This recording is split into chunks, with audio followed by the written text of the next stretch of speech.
नमस्कार. महायुती सरकारमध्ये पुन्हा एकदा खाते वाटपाच्या चर्चांना जोर आलेला आहे. तिन्ही पक्षाच्या वाट्याला आलेल्या मंत्रिपदामध्ये अदलाबदल होऊ शकते आणि तशी शक्यता वर्तवली जात आहे. अशी राजकीय वर्तुळामध्ये आता चर्चा रंगते. विशेष म्हणजे या संपूर्ण घडामोडीच्या केंद्रस्थानी आहे राज्याचं सर्वात महत्वाचं आणि प्रभावी मानलं जाणारं अर्थ खातं. अजितदादा पवार यांच्या आखाली एक्झिटनंतर राज्यातील सत्ता समीकरण बदललं. उपमुख्यमंत्री म्हणून सुनेत्रा पवार यांनी शपथ घेतली, पण अर्थसंकल्प कोण मांडणार हा मोठा प्रश्न त्यावेळेस निर्माण झाला. अशा वेळी मुख्यमंत्री देवेंद्र फडणवीस यांनी अर्थ खात्याची जबाबदारी स्वतःकडे घेतली आणि अर्थसंकल्पही त्यांनी सादर केला. आता मात्र हे खातं कायम भाजपकडे ठेवण्याचा प्रयत्न सुरू असल्याचीही चर्चा आहे. दुसरीकडे राष्ट्रवादी काँग्रेसनेही अर्थ खात्यासाठी दबाव कायम ठेवला आहे. मात्र जर अर्थ खाते मिळालं नाही तर बदलल्या महसूल खात्याची मागणी केली जाऊ शकते. महसूल खाते हे देखील तितकंच महत्वाचं मानलं जातं, कारण प्रशासन, जमीन विषयक निर्णय आणि स्थानिक पातळीवरतील प्रभाव या खात्याशी जोडलेले असतात.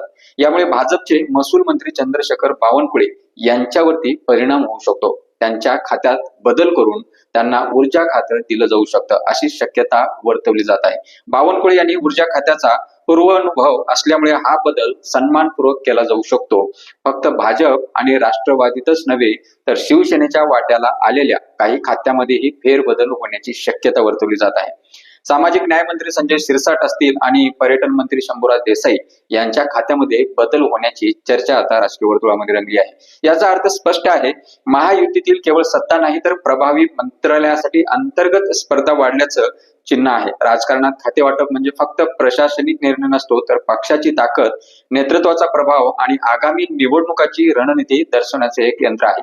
त्यामुळे अर्थ, महसूल, ऊर्जा, पर्यटन अशी खाते कोणाकडे जातात यावरून पुढील राजकीय दिशा ठरू शकते अशी ही चर्चा आहे. दरम्यान विरोधकांनी सरकारवरती जोरदार टीका केलेली आहे.